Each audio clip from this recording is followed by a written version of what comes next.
Welcome to the official YouTube channel for the Colin Cowherd podcast. Go on, hit that subscribe button if you're new so you don't miss any of our great football content this season. This episode is presented by Uber Eats. When football makes you hungry, order Uber Eats. I do every weekend. All right, time to look at this weekend's tastiest matchup in this week's Sunday Night Football, brought to you by Uber Eats, a company I use all the time. And so it begins. John Middlekauff, former NFL scout, has his own podcast, 3 and Out, Golf 2, Go Low. Next 20 weeks or so, we'll do an hour plus here on a Sunday night. Get it to our YouTube page, the Colin Cowherd YouTube page, volumes as well. So let's start. Packers 27, Lions 6. There were two things in the off-season that worried me. They hired within the building. They lost two great coordinators, Ben Johnson, Aaron Glenn. Hired within the building. It was an auspicious debut by the coordinators. The second thing that worried me, rebuilding the O-line. They have really pushed people around for the last several years up front. They averaged 2.2 yards a carry on the road. Also, if you take Ben Johnson and McVay out of Jared Goff's career, those are two whiz kids.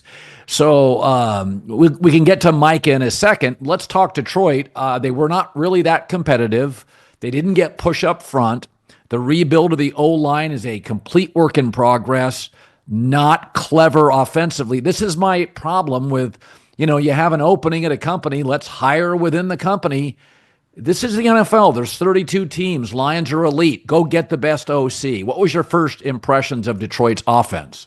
Well, I think you're the first guy I've ever seen that made a grand proclamation after the Hall of Fame game, and you were right. I mean, they were a mess. I thought, Colin, we're a little early, but one thing was clear watching the Jets today is Aaron Glenn's a pretty special motivator. Yeah. I do think replacing defensive coordinators are hard, and a lot of times it does happen internally. I mean, the 49ers did it once upon a time with Saul to D'Amico. I think that's what Dan – so I don't have a problem with that one. But anytime you hire basically a first-time coordinator at 55 years old – in a day and age where 30-something OCs are all over the pros in college, just because you know this guy. And all I kept hearing was, he's Sean Payton guy, he's John Gruden's guy. It's like, why didn't they make him as coordinator over the years? Yeah. They never did. So, to me, calling plays, most people in the NFL, if you got them on a whiteboard, would blow you away with their knowledge. But there is something instinctive about a play caller, about knowing when to call plays. And today, they look like a mess. Now, you know where I stood. I thought the Packers were going to be good this year. Game was in Green Bay. They were very motivated how crappy they were last year, especially in the division. This was a huge game for them. Remember the Lions, beat them twice last year. And historically, the Lions never won in Green Bay. So I would say Green Bay had a lot to play for, but it was ugly. If Jordan Love's going to play like he did in the first half, they would beat a lot of teams, Colin. He was like 12 of 16, threw a couple touchdowns. He looked like 2012 or 13 Aaron Rodgers. And I think the way he was playing, the way LaFleur was calling plays, their wide receivers were making plays. They would have beat this version of the Lions last year with the coordinators, I think, today. Yeah, and I will say this about Green Bay's defense. Micah opened it up for other players. That was pretty obvious. He got a sack late. But I do think his mere presence, and I think you see this all the time, if McCaffrey's behind Brock Purdy, it's a different offense whether he touches it or not. And I think with Micah Parsons in the game, Van Ness had more opportunities. I just thought, to me, it was like very obvious that the Lions went into this game and the staff talked about, listen, when you see Micah on the field, know where he's at. That's what it felt like to me.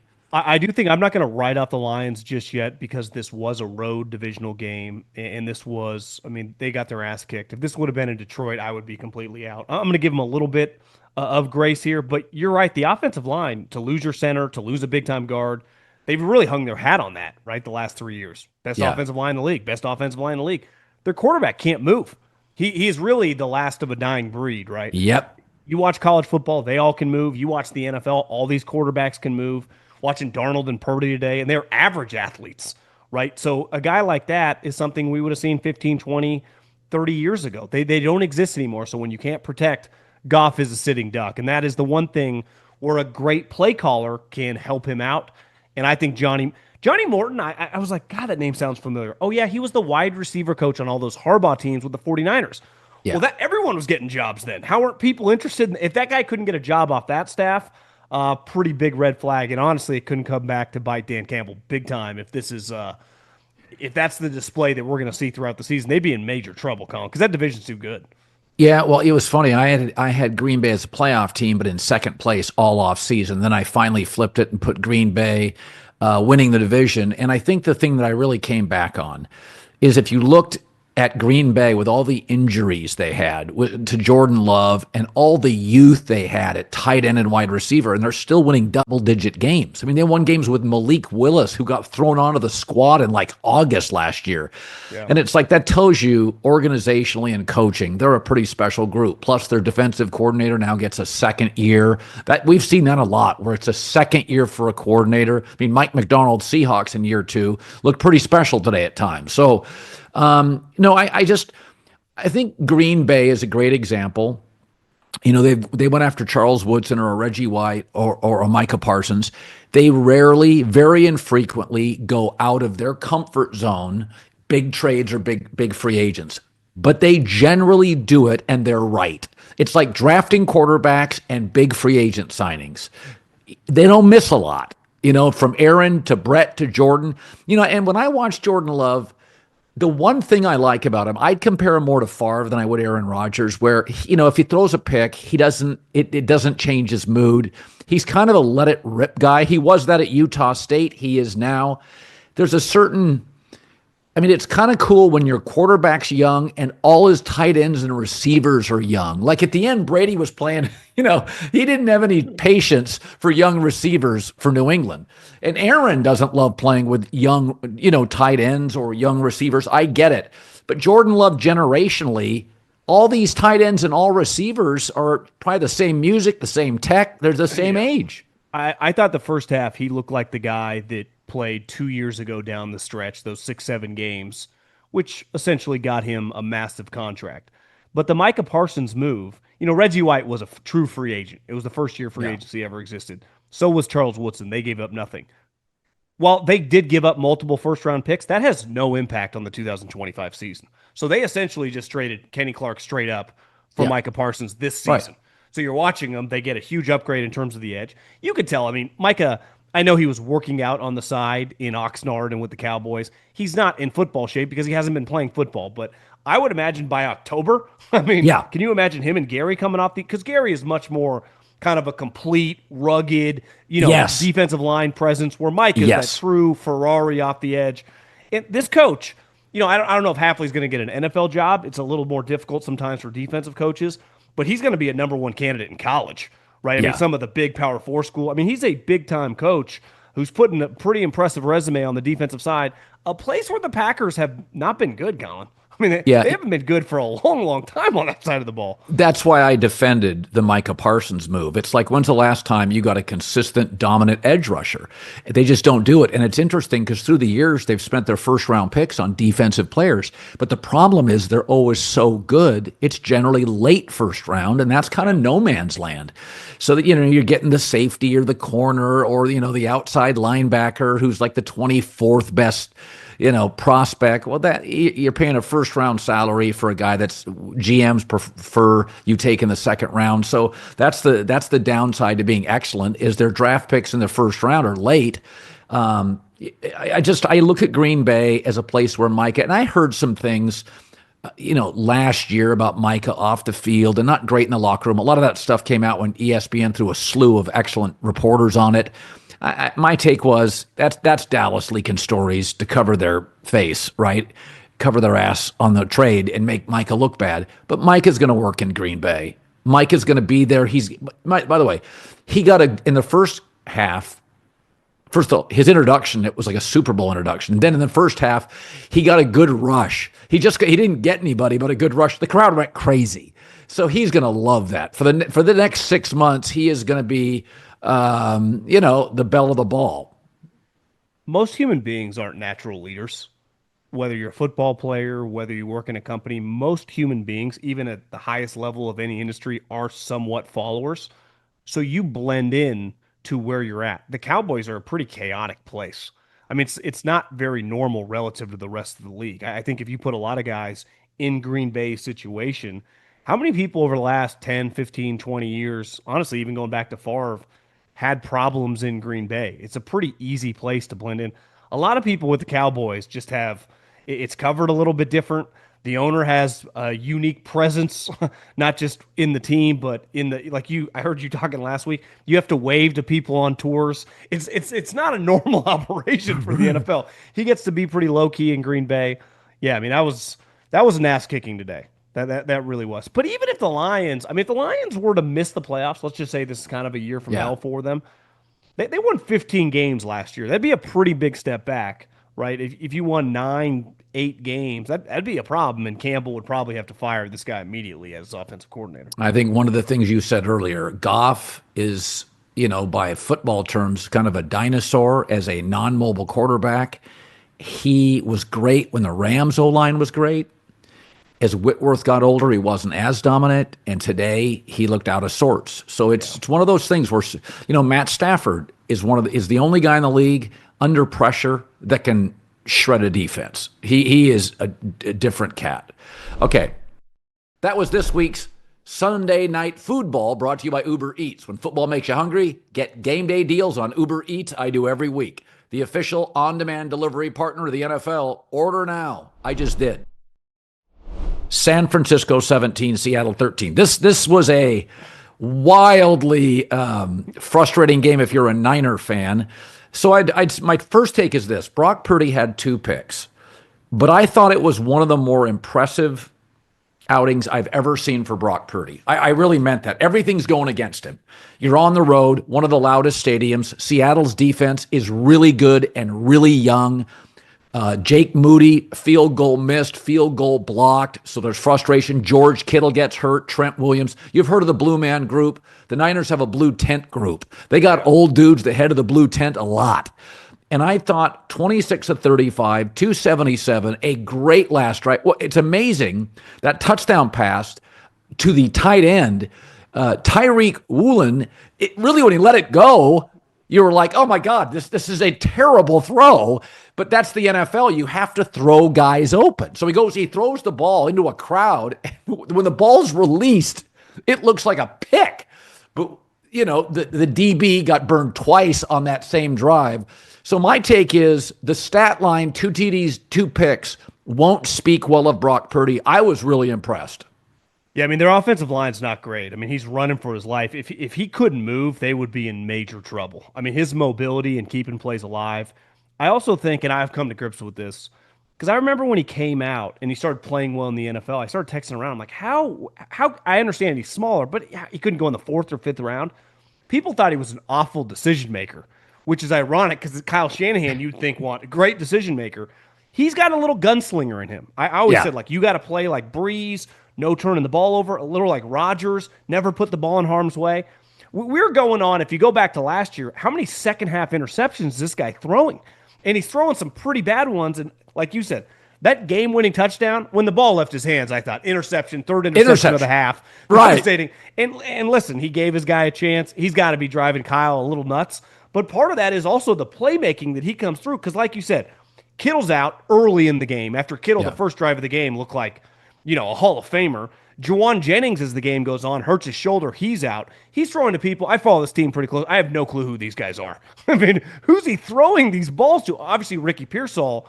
That looks like, for as bad as the Jake Moody draft pick is, Ricky Pearsall was fantastic today. He was. And I'm with you. Listen, these guys swear by Brock Purdy because mentally tough, does not just go into the tank after. I mean, he easily could have got into the tank after both interceptions, and he keeps swinging. McCaffrey obviously helps. I mean, he's clearly a huge upgrade. It's amazing how often he makes 4 out of 1. Saquon Barkley does this. We get caught up on the big explosive run. Barkley and Christian McCaffrey. I mean, how many times was there nothing there and he squirts out 3.5, 4 yards? He's so devastating. I think this offense is very, very difficult to operate, and Kyle is not the easiest guy to deal with as a quarterback. And I think he has a lot. Honestly, he should have more faith in Brock. There were a couple times in the middle of the games, like they're running it right up the middle. It's like, hey, if I on my couch know the ball's going up the middle of McCaffrey, have some faith in this guy. Let him make some plays. Let his mobility come out to play. At the end of the game, they didn't have a choice, and Brock came through. Now, I do think there's a little element of luck with the touchdown pass. I mean, I don't know where you would land on that. It's not the greatest decision. I know it worked. Listen, sometimes in the NFL, you got a 6'4", 6'5" guy. You got to let him have an opportunity to make a play. And he did, because I'm with you. I thought Brock would have, if they would have lost this game, now the interceptions were not ideal. They had a lot of other stuff going on that they had to fix. And whenever you don't have a kicker, it's kind of like having a bad bullpen, having an NBA guy that always has bad fouls. Like sometimes it's hard to overcome that. And that's a big picture problem for the Niners. But hey, listen, you get a win on the road. As Greg Olson was saying, he's like, God, this place is really loud right now. It's hard to hear. So they got to feel pretty good, though. They had some major injuries today. Well, they got a little break on the touchdown, and plus Sam Darnold goes up the left sideline for 41. Seattle's poised to win it. And then Darnold, and this has been one of his knocks, where he brings the ball down and up. He's got a slower release. That's been one of the knocks. And he brings the ball up and hits a teammate. It's on the carpet. Bosa alertly picks it up. I mean, good for Bosa. But, I mean, it's that's a little bit of luck. Sam fumbles it, hitting a teammate, because he was ready to let it rip. So I think these teams, I went 3-2 in my Blazing 5. If Darnold scores there, I'm 4-1. So I was pretty happy with it. But the truth is, when I watch that game, the difference is in Thanksgiving, which team do you think is healthier? And that's been my knock on San Francisco. I thought today it was a must-win for the Niners. I did not think it was a must-win for the Seahawks, because Seattle's got more athletes that are younger athletes recover more quickly, and over a 17-game schedule, guys get dinged up. So, I mean, game one, Kittle gets hurt. Trent Williams in the blue tent. McCaffrey will miss a game or two. That's the reality of this team. Hufunga's gone. Greenlaw's gone. So, I mean, there's Bosa tends to miss a game or two. So I thought it was this was a big 49er win. Everybody will go, oh, it's the opener. It felt big to me. Oh, especially with, felt like the kicker was going to blow it. I thought the big winner today for the 49ers, beside Purdy on that game-winning throw, was Robert Saleh. And you talk about coordinators, and he was on the fence about coming out or coming back. There were a lot of different reports. They threw a ton of money at the guy. Remember a couple years ago when the Eagles got Fangio? Fangio wanted to go there. He couldn't wait to get to Miami. Robert had a lot of options. He just made a ton of money being a head coach. He could have easily taken 6 months off. They were begging him. I mean, if the Niners hadn't got him, they would have been in major trouble. Beside Bosa, Fred Warner gets dinged up early in the game. Niners got a lot of random guys out there running around on defense, making plays. And I think Robert Saleh, one major question mark since D'Amico got the job with Houston. They went through Steve Wilkes, who was a weird fit. They had a guy last year who was a special teams coordinator. It didn't work with Sorensen. And now you got Robert Saleh, a guy that knows what he's doing. I mean, think about the Jets defense. Hell, even the Jets defense, I like Aaron Glenn defense, getting shredded. Was terrible today. But Robert Saleh has proven, I think we need to talk about him as one of the better defensive guys. No question. Isn't even just scheme, it's motivation. I think he's kind of the total package. So the Niners, he came big today. He was awesome. All right, let's talk Pittsburgh 34, Jets 32 in a wildly entertaining game. Man. This was one of the best 1 o'clock window games I've ever watched. I'm dead serious. It was freaking crazy. So let's talk about Pittsburgh's win. It's interesting with Aaron. He's a statue. He got sacked 4 times. He got rocked late in the fourth. I mean, it was brutal. I didn't know if he was going to get up. But I think his mindset with this team is, listen, I'm going to be the distributor. He's going to be a little Chris Paul. He's going to be tough. He's occasionally going to make a great shot. But by and large, he's going to distribute, lead. And I thought from that vantage point, again, old Chris Paul can't defend like young Chris Paul. But there is something about guidance and leadership and distribution. I thought overall that it was about considering his immobility. It was in his first game, and he's not been great in openers, the last 3 openers. I covered with the Jets and the points, but I will say I thought Aaron overall, his mindset, he said this, I am here to elevate others. And that I'm impressed with. Yeah, especially with that defense, which if they were going to be good, it was going to have to be a top 5 defense. They got shredded today. Justin Fields looked like he was at Ohio State again, didn't he? That's the best game he's ever played. Ever. He didn't miss a throw. No, didn't miss a throw, looked calm in the pocket, was running around like he was Lamar Jackson. He was excellent today. He was. I'm going to tell you something. There's a stat. He didn't have a single off-target throw. He was I'm great. sitting there. I'm sitting there, and I'm thinking. I've always said he's a bounce around the league guy. You can't build around him. It's the first time I've ever watched him and went, "Oh shit, you can build around Justin Fields." Yeah, I don't know what his numbers were, but if they had won the game, I would have had no problem giving him Player of the Week. I mean, he was. You could still give it to him. He was fantastic. One thing we have to come to grips with Rodgers, because it's easy to do this. Well, you got to give him that extra year after the Achilles, not the first year after the. It's two. He's Jared Goff mobility wise. He can't move. He His is days of a moving are statue. done. You watch Purdy, Darnold, even some guys that average mobility. He's not even close to them. So that's a big problem for him. So some of those back shoulder, or back foot throws, which he's always done, the zip's not quite the same. Still got a good arm, but I thought some of those back foot throws that he had in Green Bay forever, where he could throw 98, probably 91, 92 now. So now he's smart, he's accurate with the ball, so he's still, some of those, balls around the line of scrimmage, get it to his guys, DK, let him run. But, and listen, offensively, what did he account for? 4 touchdowns a day. He was fine. But I did watch this thinking, like, we have to kind of embrace last year. Like, this is a new player now. The Hall of Fame, I'm not saying he's Manning and Brady just purely in the pocket, but he's much closer to that than the guy that was Aaron Rodgers for 15 years. That's right. And to me, if they're going to be good, though, they have to be a top-flight defense. Watching that game today, I know they pulled it off. They're still playing the Jets, who are probably going to end up winning 6-7 games. They have no chance to be a good team. Well, if and they only average 2.7 yards a carry, and this has been a problem. So Najee Harris is gone. This has been a problem for Pittsburgh for about 6 years.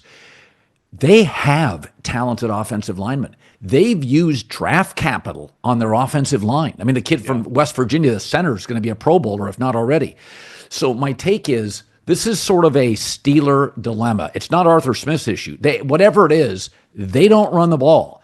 Well, there's a way Aaron's going to have to win. I mean, the Jets, let's be honest, were picked for 4th. So now they may be better than that, but they were picked for 4th. But for Aaron to work, he needs a running game. And that was one of my issues, is the Steelers just haven't done that in forever. Well, I got to take the L on this. I like the Iowa kid. He clearly had a disastrous training camp. He had 1 carry today for -2 yards. And listen, he was a 3rd-round pick. Breece Hall, a 2nd-round pick. If you just watched Breece Hall today, you went, that's an NFL running back. Like, that guy making guys miss, making explosive plays. You should be able to find guys on the 2nd day of the draft, 2nd or 3rd, that immediately impact. Now, I understand Breece has been in the league for a couple years, but the Caleb Johnson thing has been a disaster so far. Yep. And they depended on him because Jaylen Warren, he really is a rotational scat back, throwing the ball a little bit, but he's by far their best back. They can't rely on this other guy. That's right. Kenneth Gainwell was like a back-end rotational guy for the Eagles, so that they do have a starting running back issue. Well, and so, like, luckily they have some, DK, that Austin's a pretty explosive player. Freiermuth, they have a lot of weapons in terms of, like, passing the ball, but the running game, like you said, if Caleb Johnson, let's just say this year is a disaster for him. He's not a bust or anything, but he's just, year one is a negative. Yeah, that's a problem. And I think they would have to start looking around. Listen, they're all in on this season. Do you trade for a running back, a shitty team? I think so. Watching the game, my take was, before the trade deadline, Steelers are going to look around this league. There's going to be a good running back and a bad team, and they're going to give up a 3rd or a 4th round pick. But watching this game, I'm like, listen, this Jets team is, we thought they were a lottery team next year, a top 6 pick next year. We don't know if Aaron Glenn can coach. Aaron Glenn on the defense was a mess. So I think the Steelers, keep your eye on them making a move, and I don't know who that running back's going to be. I got Breece Hall. He wants a new contract. Who knows? What if the Jets are 2-4, 2-5, and just out of it? I will say, give him a 3rd-round pick. Get him. Beyond Justin Fields and Breece Hall, the left side of the offensive line, that's what they attacked. The left side of the Jets' line was creating big crevices, big creases. So whatever, and Elijah Vera Tucker got hurt, I thought, the Jets' line, what a bummer. He, former USC guy, gets banged up a lot. But some of those holes were substantial. So, and the thing about Justin Fields is that there are certain boxes, John. You're a former scout. If I said, there's this guy, teammates love him, good size, really good arm, super athletic. There's no reason he doesn't look like this more often. We never know if a guy sees the field. Does he process stuff? I don't know. We're not there.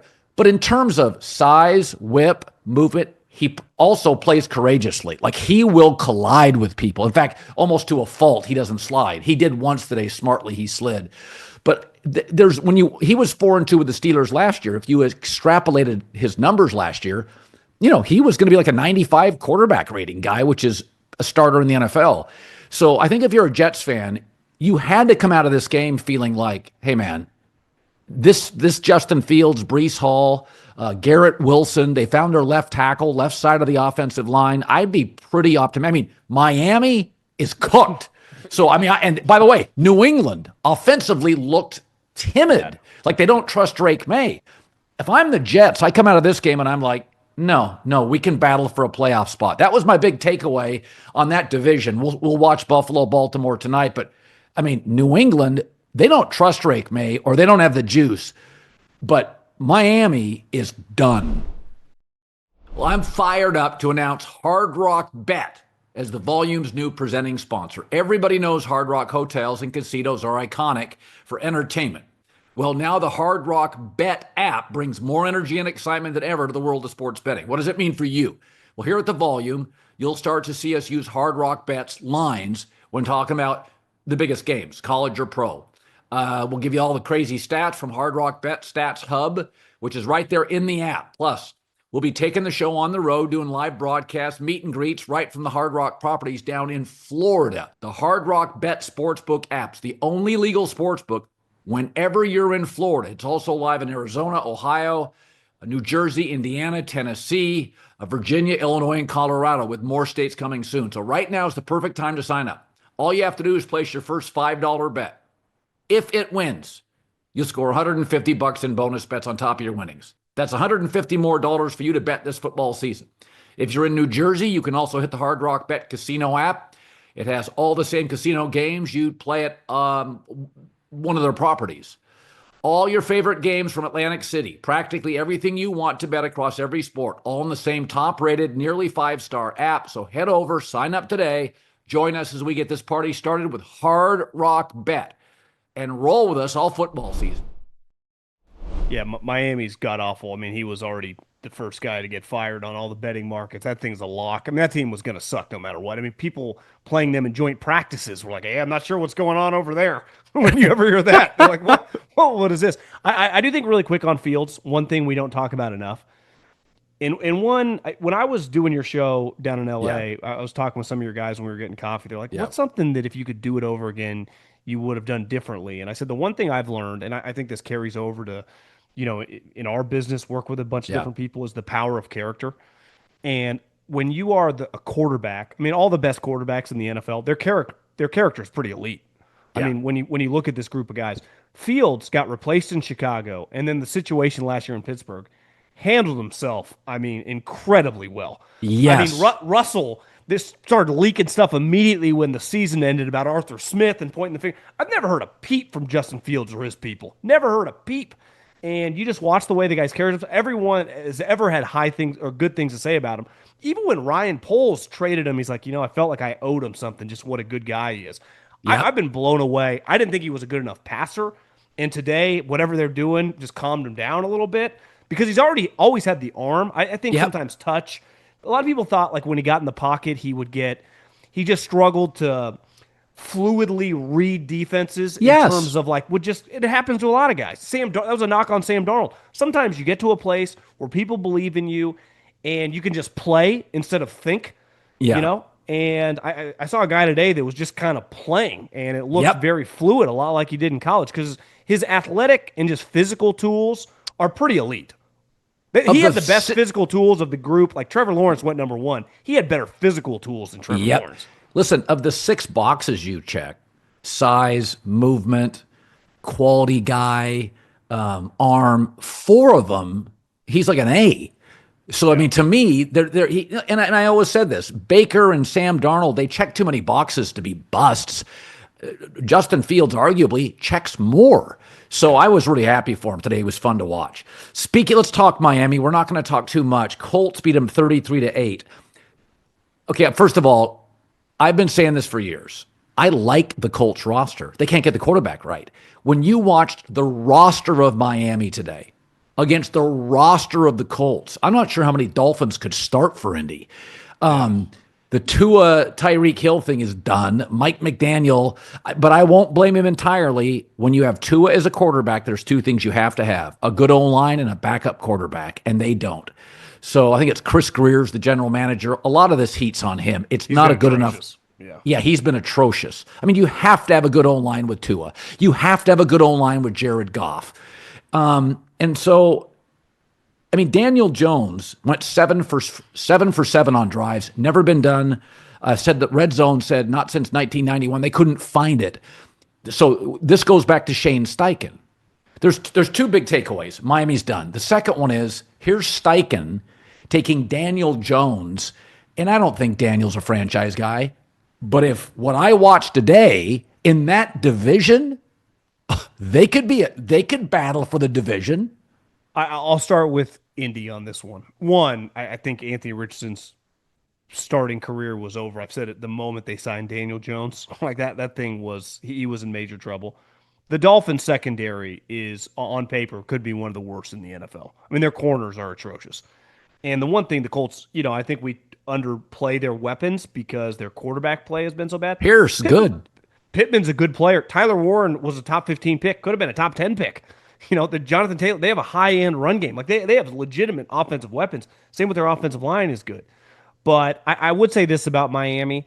That franchise is in absolute turmoil. And when Mike McDaniel gets fired, I have a hard time seeing their owner just hiring some other random coordinator. Like he's tried it hasn't worked. I put this out on Twitter today. I've been thinking about this. I think he's going to go after a big name. And last year, Ben Johnson would have fallen under a big name.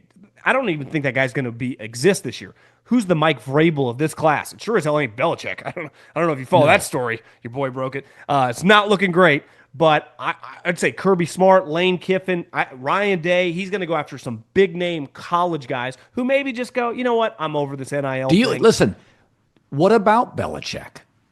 Got a place in Jupiter, doesn't he? I mean, Miami loves sex appeal. All their teams do. Even the Heat. But does Bill have sex appeal in 2026? Well, I will tell you this. I don't think he's built for college. I said this before. He and Mike Lombardi, they're NFL guys. I mean, he can't draft. How can he recruit? I don't know. I don't think Belichick's crazy there. And the one thing, if the owner was interested, which is weird because Miami actually had some success against Bill, but obviously he had a front row seat of watching Bill in his division forever. Bill would have to be pretty intrigued if the owner wanted him because he'd get to play the Patriots, right? That's right. He clearly despises. So, yeah, maybe I just think he's going to go after a big name. I can't see him going after whoever the hot coordinator is for the Broncos or the Texans or whatever.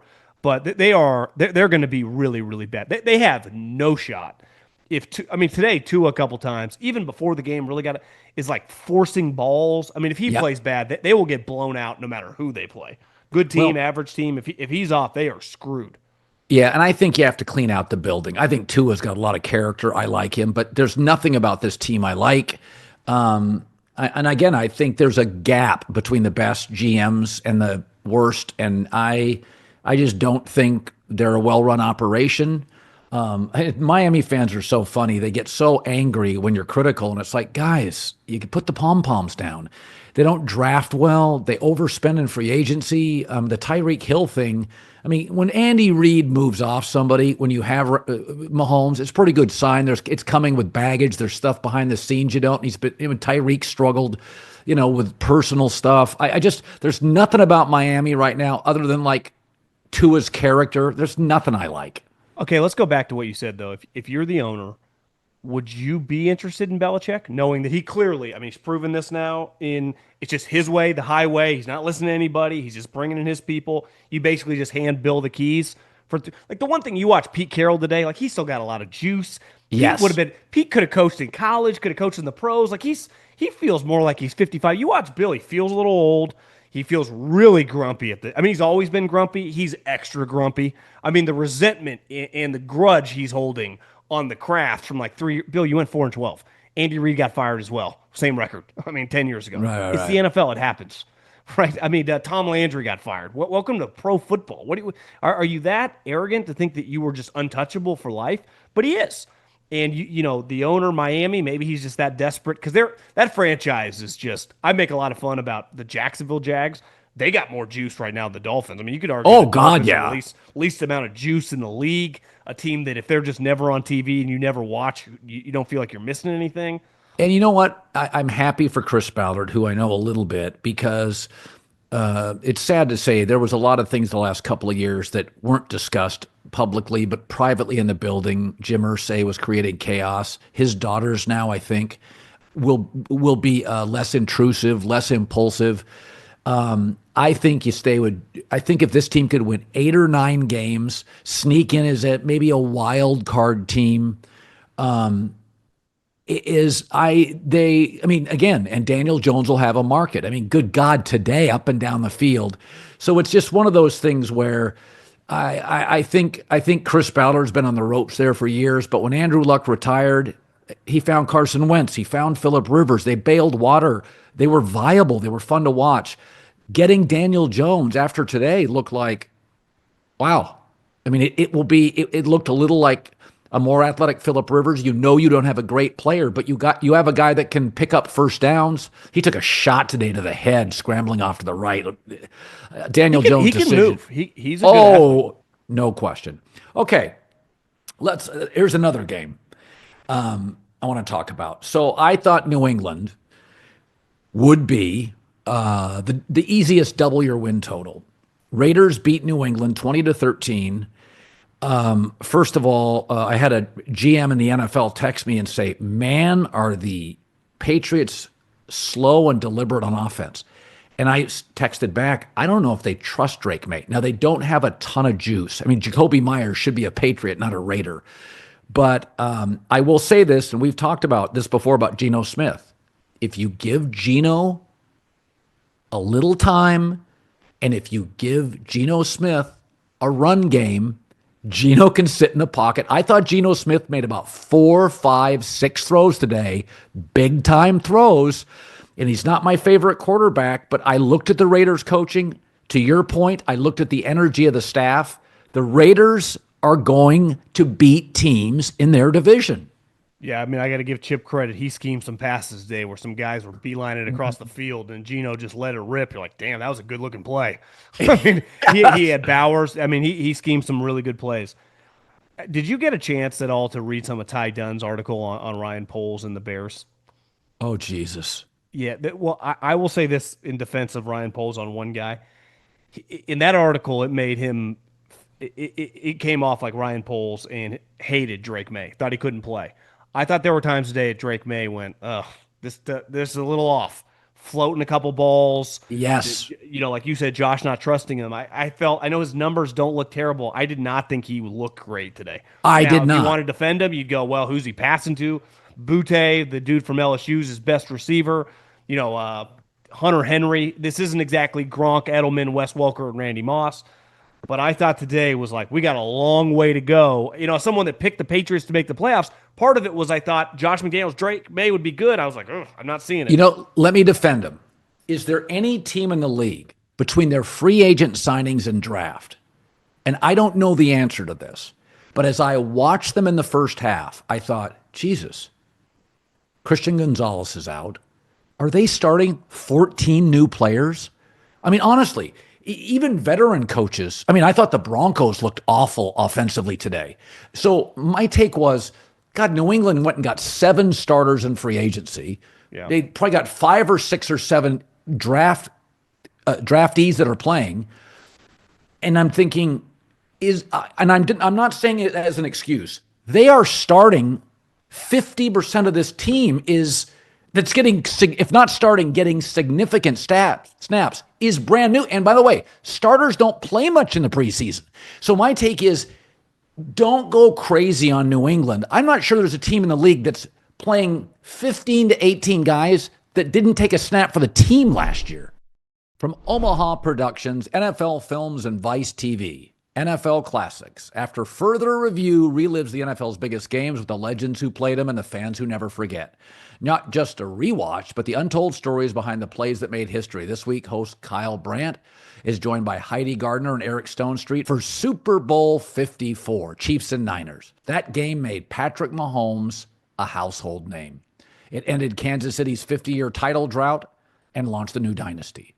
Don't miss NFL Classics after further review, Wednesdays at 9, only on Vice TV. Yeah, and if you wanted to defend the Patriots in this individual matchup, you'd go, well, the Raiders have better players. Max Crosby, best player on the field. But you'd say Brock Bowers, probably second best player on the field. Geno Smith today is a way better player than Drake May. Yes. So, they just drafted a weapon top 6, but even if you say Genty and Henderson cross each other out, the Raiders had 400 yards. Yeah. So, like you said, Jacoby Myers now has a couple years. Like, he's become a really, really good player. I think we think about him like 3 years ago, the kind of little afterthought guy on the Patriots. He's a I don't know if he's not like Jamar Chase or anything, but he had 8 catches today for 97 yards. He's going to have enormous numbers this year playing with Chip and Brock Bowers. So, yeah, the Raiders are just a better team. Now, I thought the Pats with their schedule, but I'm telling you, I was nervous watching Drake May thinking, is this guy a franchise quarterback? Because we've talked over and over about that group, the 6 guys. Now, Caleb, JJ play tomorrow. We'll see how they look. Penix, if you watch him, you go, this guy's an NFL player. How good is he? What's his ceiling? Jaden Daniels is a star. He's an excellent elite player. Not all these guys are going to hit. Some of them are going to not be on the team with their second contract. We've seen a lot of these guys, the Kenny Pickett's, the Mac Joneses, the Trey Lances. We see they go all over the place. That's most NFL players. Even Baker Mayfield, Sam Darnold, who have resurrected their career. Think how long it took them to figure it out. So some of these guys are not going to work. And we just thought because Vrabel, Josh McDaniels, well, what if it doesn't? The Raiders have the better quarterback, a Super Bowl winning coach, the better left tackle, the star offensive weapon. Geno Smith went 24 of 34 for 362 yards in rain on the road. That's a pretty much an indictment. And I think, and we know Vrabel can coach. My take is New England is breaking in half their roster. You know what I wrote down? Is for a long time, and listen, a lot of people make fun of Mark, and I get it. He has tried. He hired Gruden. He gave him 10 years, $100 million. It backfired in his face. He hired Josh McDaniels. People forget the 49ers wanted Josh McDaniels. He turned them down. They got Kyle Shanahan. Like, they would have gladly hired Josh McDaniels. It looks terrible looking back, but it was kind of, the Colts tried to hire him. A lot of people, he had kind of changed the narrative on his career. Pete Carroll just made the Raiders look like the Raiders are a real franchise. Now, are they going to win 10? Are they going to win 8? I don't know. I still think that division's so hard that we'll see how it plays out over the course of the season. But I think the Raiders getting Pete Carroll, like, how cool is that this guy, I can't even imagine how much money he made the last 6-7 years of his NFL career, right? Well, he was making $15-20 million. He's in his 70s. He could have easily retired. This guy is addicted to football. He still looks as energetic as ever, chewing that gum, those big white shoes. What a cool moment for him. Getting a job. The Raiders are a little desperate and just kind of kicked their ass today, I thought. So Chip Kelly's a friend. He was at my my 60th birthday party. Chip was there with his wife. I really like Chip. And Chip Kelly, because of his NFL stuff, I always say this. He changed football. He went to Oregon. He was so dominant at college. Remember this? Midway through the second quarter, they were leading people, like Pac-12 teams, 42-10. He was calling runs too. And Oregon fans, who are as rabid as any on the West Coast, were leaving games early third quarter. They were scoring 56 points. He changed the pace of college football. Then he goes to Philadelphia, 10-6 with B and C level quarterbacks. He and Howie Roseman, he lost the tug of war. Goes to San Francisco, doesn't work. Goes to Ohio State, and Ryan Day wins a natty. Goes to the Raiders, Ashton Jenney, Geno Smith, Brock Bowers, Jacoby Myers, excellent left tackle. Actually, the Raiders' O-line's pretty good, and Chip can coach O-lines. They're going to be, somebody said this the other day, and I apologize for not calling it out. Somebody said, keep your eye on the Raiders. When I watched them today, I'm like, I don't know where they're going to finish, but if you told me they were going to beat the Broncos, Chargers, and Chiefs once, would buy it today. I buy that as a stock. Chargers week 2. That's who they play next week in where's that game? In Vegas. That's a really good Monday Night Football. Monday Night has a doubleheader next week, which kind of sucks, but that's an excellent game. That's an excellent. Geno is he could have moments throughout the season, and he has these in Seattle where he kind of drives you nuts. But he's a fantastic story because again, we talk about traits. His arm's pretty elite. You watched him and Drake May today. There's no question who's got the more explosive arm, and it's the that's not even close. No. Okay, so let's go to a game that many of you did not watch. Denver 20 at home, Titans 12. Cam Ward is not working with anything. He was under, the Broncos pass rush is as good as any in the league, from what I can tell, because Callahan can coach. We all know that, the offensive line coach. Cam Ward can move. We know he's mobile. There were just orange jerseys a second and a half after the snap all game, and he has probably the weakest wide receiving core in the league. So I thought Cam played with a lot of poise, all things considered. Bo Nix had a rough game. But not to defend my position because Denver won, and Denver's got the much better roster. But I felt, Sean Payton, remember when Russell Wilson and Sean Payton, one of the things that drove, Russell Wilson didn't want to wear the armband, and Sean Payton said, wear the armband, reportedly. I thought Bo Nix today, they were getting to the line with like 10 seconds. Bo was struggling to get, Peyton and Drew Brees has said this. Peyton will push you to the most you can handle cognitively, the most you can handle intellectually. I thought Bo Nix today, it was almost like I wanted to say, scale down the offense. This is where Russell and Sean struggled. Sean's like, wear the armband. I need to do more. We need to run more plays. I thought today Bo looked a little overwhelmed just with the sets and the motion. That was my interpretation that it's week 1. Again, starters don't play much in the preseason anymore. This felt like almost a preseason game that Denver was just behind on the clock too often. Bo Nix was atrocious. The interception he threw coming out of half after he'd already played a poor first Brutal. half. It could have gone to both the guys. He threw it in double coverage. He was awful. Colin, Sean Payton's been telling us how great this guy is, though, and how much he can handle. And every report is like, this guy's mastered the offense. And then you watch. Now, I think the Titans are going to be pretty good. I don't know if they're a playoff team, but I think they are going to be in the mix as the season goes on. Remember last year, their defense was pretty good early, but Will Levis was so bad that as the season goes on, you just kind of tap out. I do think Cam Ward, like you said, on a given pass rush, there would be orange coming from every angle of your television screen. Insane. I can't even imagine being that guy who's been playing like North Carolina and Boston College, lining up and seeing that. What are you even supposed to do? It shouldn't have been as close, but Bo Nix, that's as bad of a game as you can play. And this is the thing. That defense is going to be, they're the fastest defense clearly in the NFL. They are going to probably lead the league in sacks again. They're probably going to be the top defense in the league again. If you're a betting man right now, I'd have no problem. And they bring in Hufanga and Greenlaw, and they led the league in sacks last year. Yeah, and Greenlaw caused a fumble today. We saw how good Herbert was the other night. He's an elite player. Anyone who tells you otherwise is a moron. Mahomes is incredible as well. The quarterbacks, Geno Smith, like the quarterbacks he's going to have to play in some of these games, even if you have a great defense, your defense has some off games, especially on the road. You are going to need him to play a lot. Like, he has some of these games against the better players or in a playoff game. You will lose. We saw last year. Herbert had an awful game, and they got smoked. And this is still a quarterback coach league. I have no questions about their defense. They have good offensive weapons. Like, Sutton's a good player. They signed Evan Ingram. There are 2 running backs. J.K. had a good run today. Harvey's explosive player. The quarterback looked like, he had to have one of the worst games in the entire league today. Football season's here, and if you want to go to an NFL or college football game, Game Time is the place for you. The Game Time app just gives you the advantage back to you, the fans. It's a hack for unlocking amazing tickets and experiences in a few taps. I love it. Easy to use. The Game Time guarantee means you can trust you'll get 100% authentic tickets on time and at the best price, 100%. So they even let you preview your seat on the app. That's special. Plus, fees are always included, so what you see is what you pay every time. Take the guesswork out of buying professional football tickets with Game Time. Just download the Game Time app create an account. If you use the code Colin, COLIN, $20 off your first purchase. Terms apply again. Create an account, redeem code COLIN, $20 off. Swipe, tap, ticket, go. Download the Game Time app today. But remember, last year, Bo Nix struggled in September. About game 5 on, he was pretty good.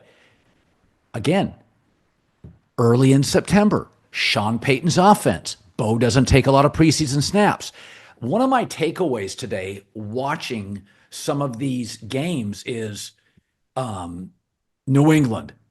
They got 15 new guys getting real snaps, starting or on reserves. Sean Payton, Denver. How many snaps is Bo Nix playing in the preseason? We know Titans have a great defense. We know Jeffrey Simmons is virtually unblockable. So, and I'm not defending it. I thought he looked terrible. But I know he can play because I watched last year. My takeaway watching him was Cam Ward, despite that pass rush, played with a lot of poise. Bo Nix didn't play with a lot of poise, and he made a couple of terrible throws. Now, he did make a couple of beauties. But I really feel, talking to Drew Brees last year, because he would come on every 2 weeks in the herd. And when it comes to Sean Payton, I mean, he just says straight out, he is going to challenge you every practice. And he is going to push you. Like, the minute Russell Wilson and he connected, he was done. They just, oil and water. And that's a different story with Russ being done. But I think Bo Nix will get better. 2 things have happened in this league. Number one, good players don't play in the preseason. They just don't play many snaps anymore because the season's longer. So even if you do want to play a guy, I mean, what are you going to play him? 20 games with a 17 regular season? The second thing, offensive coaching is more sophisticated and it's more demanding.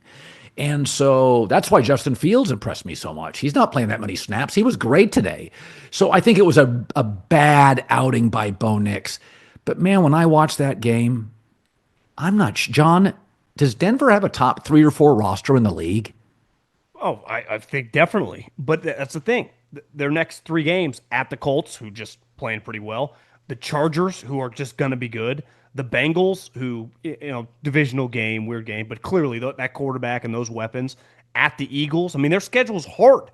They're not just going to be able to depend on their defense making insane plays. If they played just a more seasoned quarterback and a better offense, you can't throw multiple picks and have fumbles and win the game. I don't care who's playing defense for you. So they got lucky that their opponent, I mean, I'm high on the Titans. They did just have the number 1 overall pick. I mean, this is right. This isn't, Eddie George and Jeff Fisher ain't walking through that door. So I think I'm a little nervous as someone that has money on them to win the division, to potentially win the AFC. So it's like they got a long way to go with the quarterback. I'm with you. Defense, elite speed. Offensive weapons, that little running back, it looks pretty good. But Sean told me how smart this quarterback is, how good he is on offense. Every report was like their chemistry is elite. I don't know if I was expecting to watch Drew Brees because his style's a little different, but I was expecting to see it just a much, more in tune with the offense quarterback. And he looked like he was playing his first game in college, let alone the pros. So I want to talk about a game that wasn't fun to watch, Washington 21 and the New York Giants 6. So, listen, you can tell Brian Daboll got Daniel Jones into the playoffs and won a playoff game. I think Brian Daboll can coach. I don't think he's Kevin O'Connell. I don't think he's clever like Ben Johnson, but Washington, Debo got a touchdown on a reverse. Washington's going to be really fun. I do think the Giants defense is pretty special. But my take watching that today was that Russell Wilson, there's just so many 3 and outs or 6 and outs. You're going to lose that defense. First of all, they're going to be on the field too much, so they're going to get hurt. If you don't play Jaxson Dart by like week 3, because this is a little bit like Tua. Russell doesn't see the field. Russell's older. The offensive line could not generate guard, center, guard, any openings. They could not run the ball through the middle. Scattaboo's fun, but there were just no holes. Again, I think the receivers, I think it's Ward and Neighbors are pretty special players. They're tight ends, hit and miss, can't really catch consistently. But my take was here, You better figure out if Jaxson Dart can play, because next year's draft could have 6 quarterbacks in the first round. Listen, Jaxson Dart's going to get snaps. Can you go 6 weeks and not play him? Yeah, I think the old adage was like, if you listen to the fans, you'll be sitting with them. And I think there's some truth to that. Like, if Jim Harbaugh would have listened to everybody, he would have taken a wide receiver instead of Joe Alt. Like, you got to have conviction. And then there's the Russell Wilson stuff. If I was a Giants fan or just anyone watching that game, everyone's thinking to themselves, how is this, yank this guy out of the game? Now, right. He'd go, well, our offensive line's atrocious. Well, yeah, a lot of offensive lines throughout the league aren't great. Like, you can't function with this player. I don't think we've ever seen such a precipitous drop-off in play. Not in my life. I mean, Colin, he truly, seeing him in his prime live, is one of the greatest players I've ever seen any sport live. Been to a lot of games in the last 15, 20 years, all sports.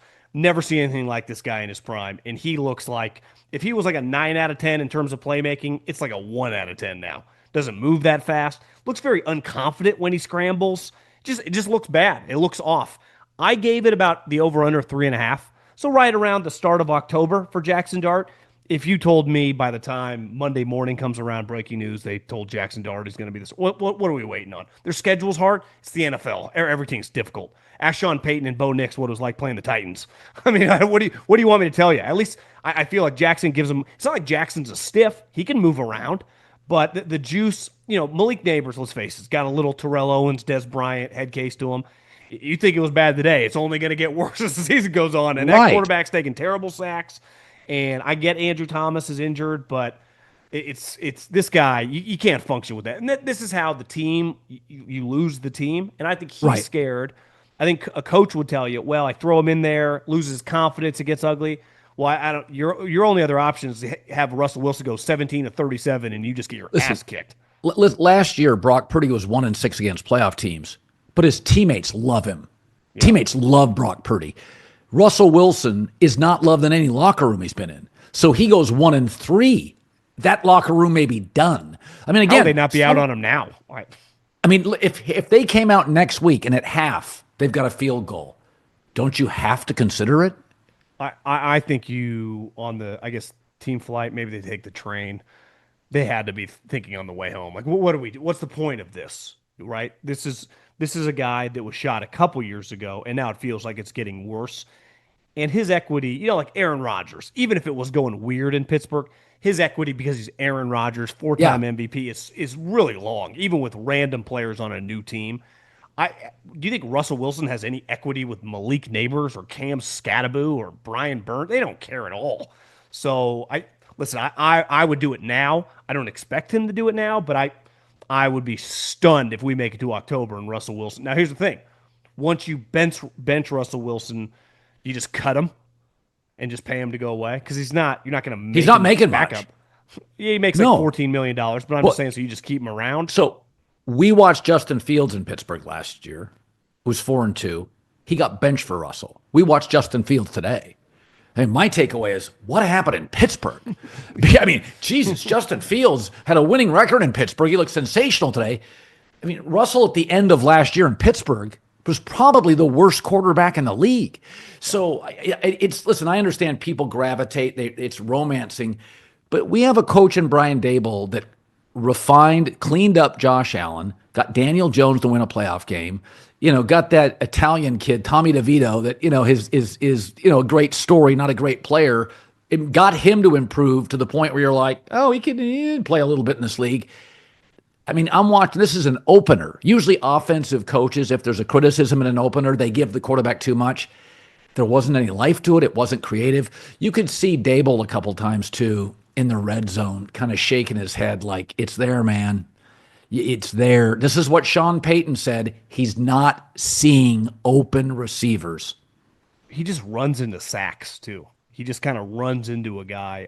I do think if, owners take a lot of crap for meddling. If I owned the Giants, I would tell Brian on the drive home, like, I don't want to see this player anymore. Our fans don't, I don't, his teammates don't. I know, just because maybe he knows the offense a little bit better. Coaches always say this stuff that no one can prove. Well, he's a little better in the meeting room.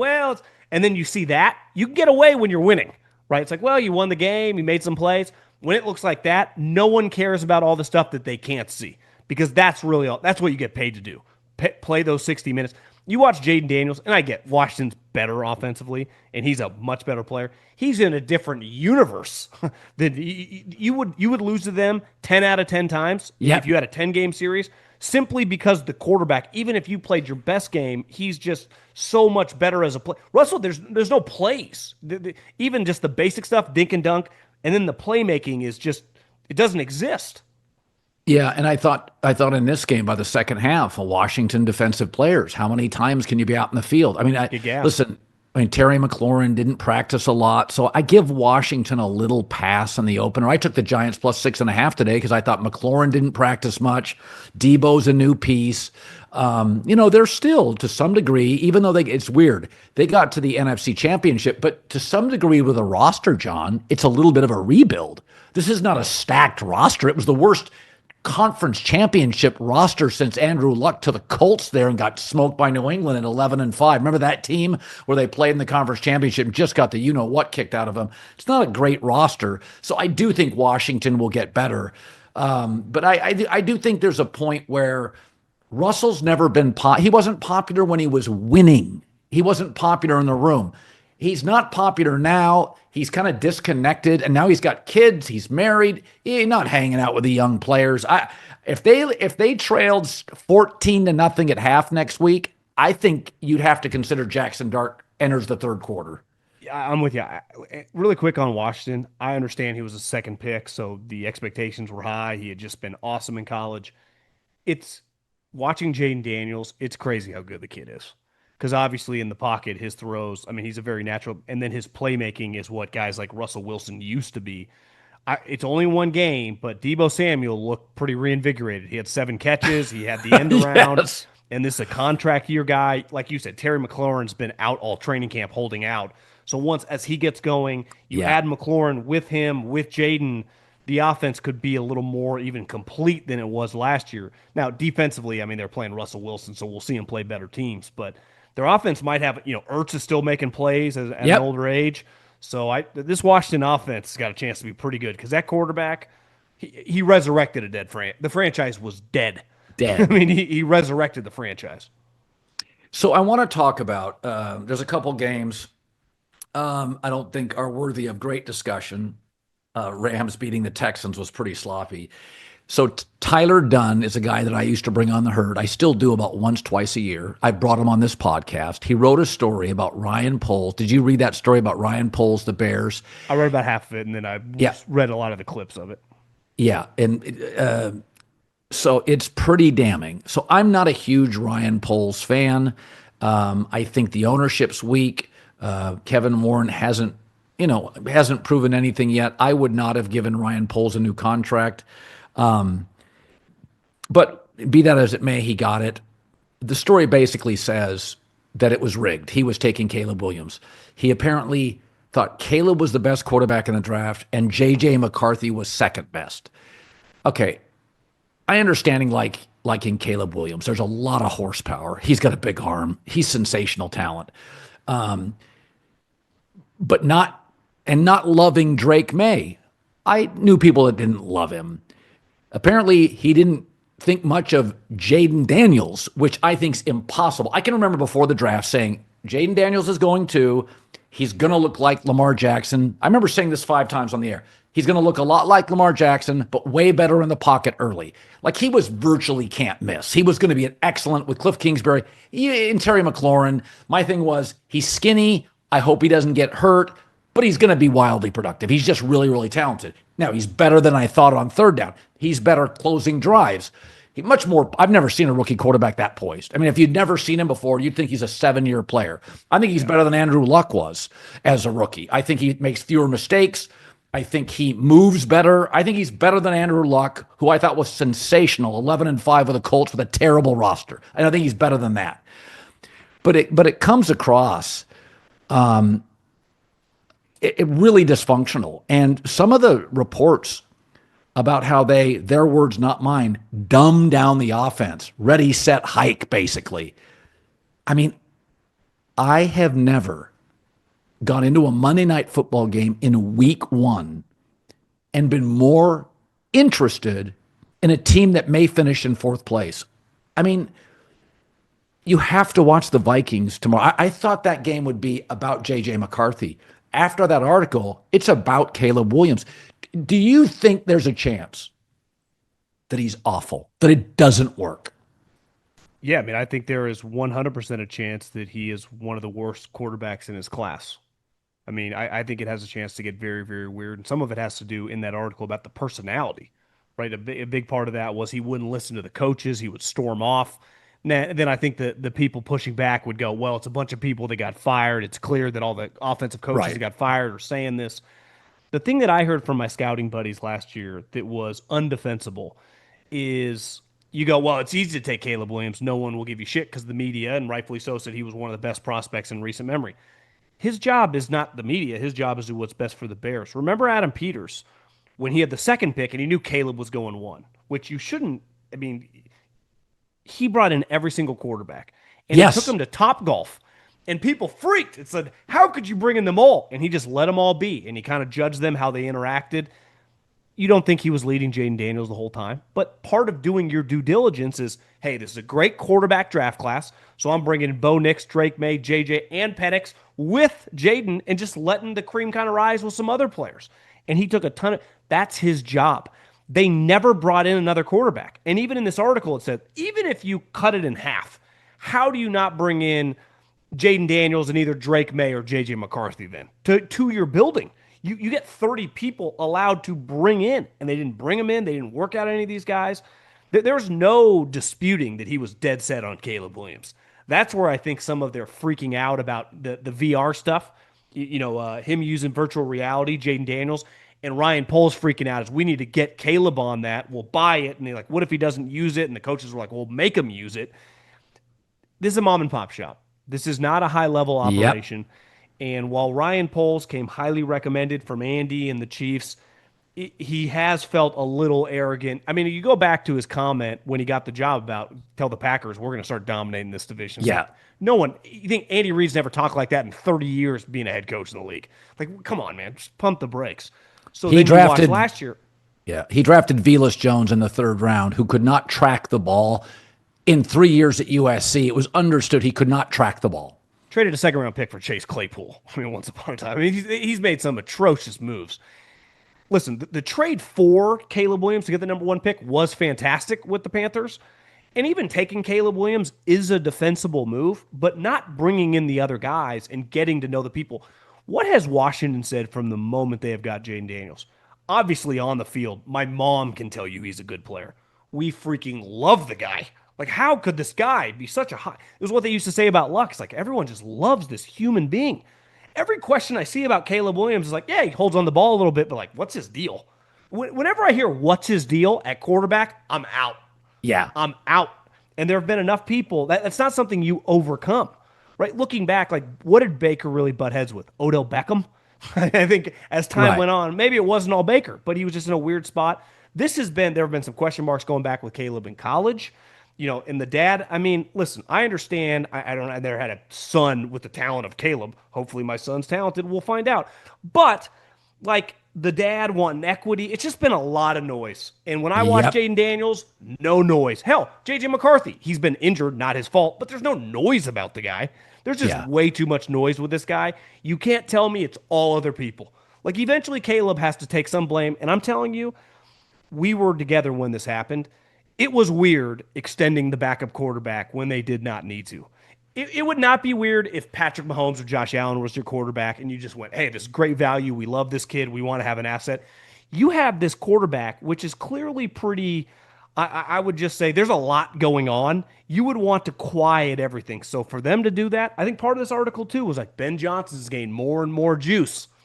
You're telling me the GM did that if he loves the starting quarterback? And Ben Johnson, when he signed Tyson Bagent, remember some of the comments at a press conference? He's like, man, this guy is super sharp. Hardest worker in the building. Yeah, it's like you shouldn't probably say that. I mean, when Sean Payton signed Jared Stidham, I think it was, when he had Russell, he's like, oh, he's a good player.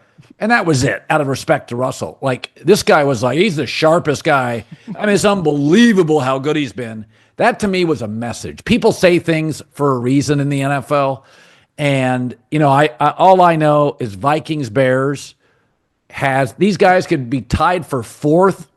It's going to get a monster number. That's all I know. It's going to get a lot of juice. I do think it's really hard to overcome. You saw, like you said today about Sam Darnold. It's kind of a natural movement for him to hold the ball low, right, and bring it up. And that was it undoing. It's been something that he's always battled with. When you hold on to the ball, it's not often like, hey, this guy had a problem. He just held on to the ball forever. And then 5 years into his career, it's like, well, he just gets rid of it like he's Peyton or Tom now. That's not usually the way it works, right? You watch Jaden Daniels, he can get rid of it in a heartbeat. Purdy can get rid of it really quick if it's like it comes natural or it doesn't. I do think there's no one's ever argued about like Caleb Williams' arm. Like he's got an explosive arm. He just holds onto the ball for a long time. So even if we just talk strictly football, none of the off the field stuff, that is just a fundamental. I would say that's not the way that Ben Johnson has ever wanted to operate. And his success came from a guy that got rid of the ball Everything quickly. With Ben Johnson's offense and Kyle's is timing. They are timing offenses. Caleb doesn't play on time. I think it's going to be problematic. John Middlekauff, former NFL scout, our first foray. I'm going to go watch the Bills and the Ravens. I know you are as well, buddy. Yep. Nice job. See you, buddy.